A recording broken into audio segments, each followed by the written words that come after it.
Ayan, nakikita nyo ba? Nakikita nyo ba yan? Hindi ba? Sabi ko naman sa inyo.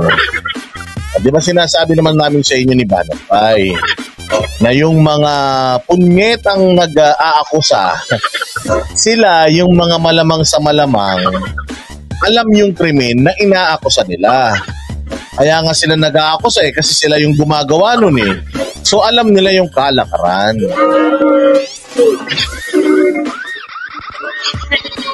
So maliwanag pa sa sikat ng araw na si Kaloy Abnoy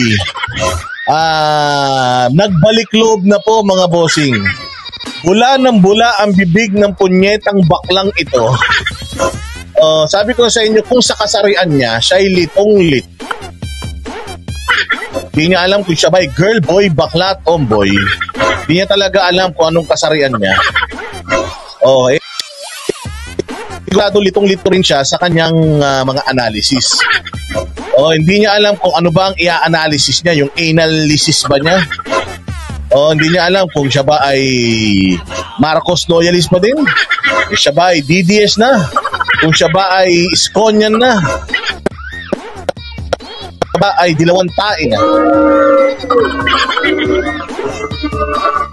Sino yung kasama ni Budol Roy? Ang sabi ni Banatbay, ito daw ay loyalistang parang malansa din.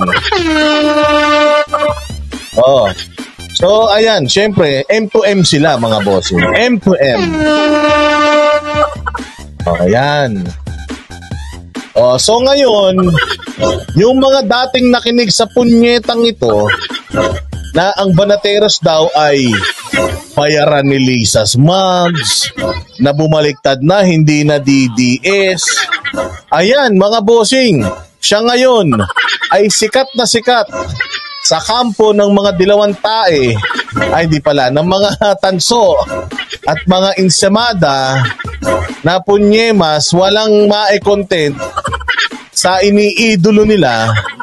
Kaya eto, nakikipag-collab na sa asong galisin. Nakakahiya kayo. Hoy, sino ba tong Mark na to?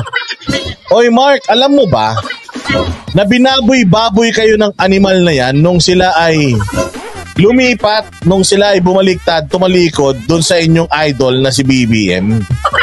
Alam niyo ba na pinagbababoy kayo ng mga hinayupak na yan? Yan. At ang amo niyang si Maharlika.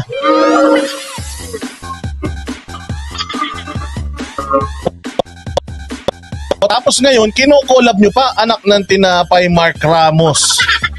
Anong nangyari sa inyo? Wala na kayo talagang maisip na may content, may topic. Pati itinakwil. Pantakin mo dating tanso, itinakwil ang tanso. Itinakwil ng kapwa tanso. Itinakwil ng mga DDS. Tapos kinuha nyo pa. Maniwala kayo sa hindi na pwedeng i-recycle diyan. Dahil nung itinapon niya, nandoon yan sa nabubulok. Nakakahiya kayo. Ibinaba niyo ang sarili niyo. Para lang masiraan niyo si Maharlika, kailangan niyo pang kumuha ng dating aso niya. Maniwala kayo sa hindi. Sinong maniniwala sa ginagawa niyong dalawang kaululan dyan? Kung itong kausap, walang kredibilidad, walang kumbaga walang pagkakakilanlan, tinakwil na to ng lahat mabuti pa yung mga ipis at daga, hindi tinatakwil sa mga bahay-bahay. Pero ito, echas to, talagang finlas na to sa inyo.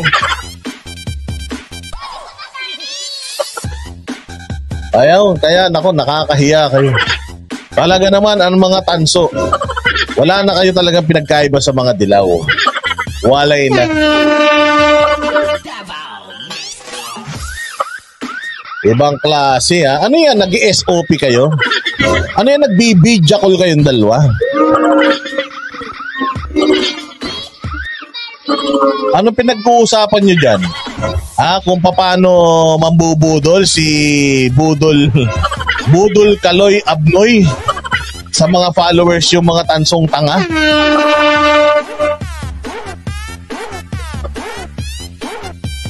Hindi, balita ko kasi hindi ko rin kilala itong si Mark Ramos. Mantakin mo, ito ang kanilang title. Debunking Maharlika featuring Bagong Lipunan. Anak ng kayo naglolokohan eh. I-debunk nyo pa si Maharlika eh. Paano nyo i-debunk yung wala naman ding ebidensya?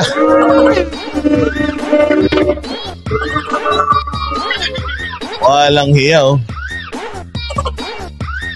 Ang lalansa, ang kikinis ng mga muka.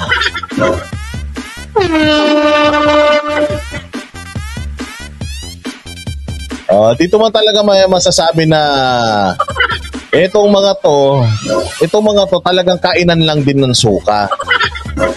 Ganyan yung mga balimbing, puta sila nagbabalimbingan.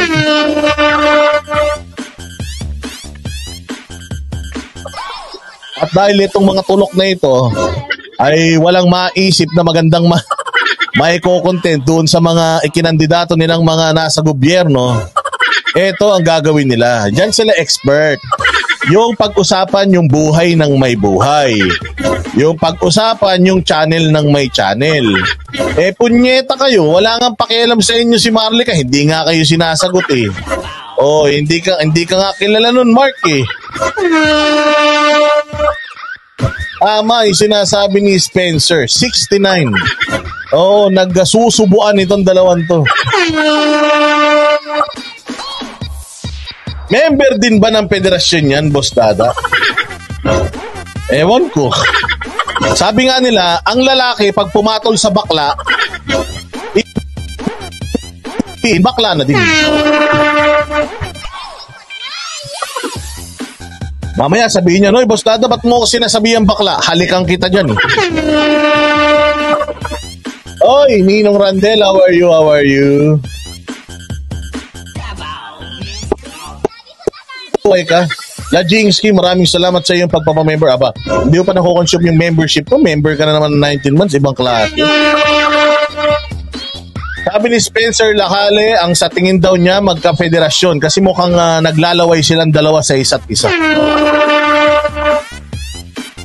Puta, nakita ko na naman to si Kaloy Abuloy. Ayoko na magsalamin. Sabi ni Banat ba, nagiging kamukha ko na eh.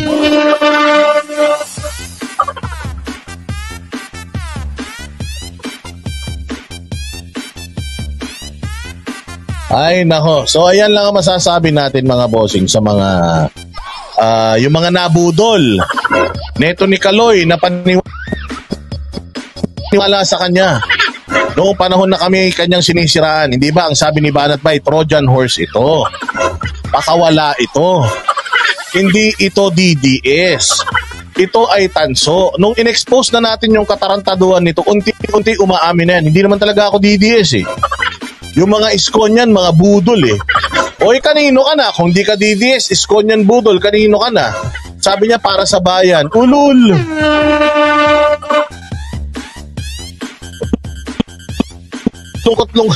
Sa sobrang lungkot ng buhay ni Kaloy, ayan, nakikipag-collab na po siya ngayon mga bossing.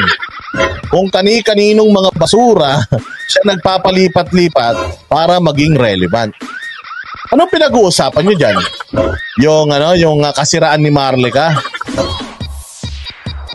Sa tingin niyo ba may kahihiyan pa yun si Maharlika? Wala nang kahihiyan sa katawan yun.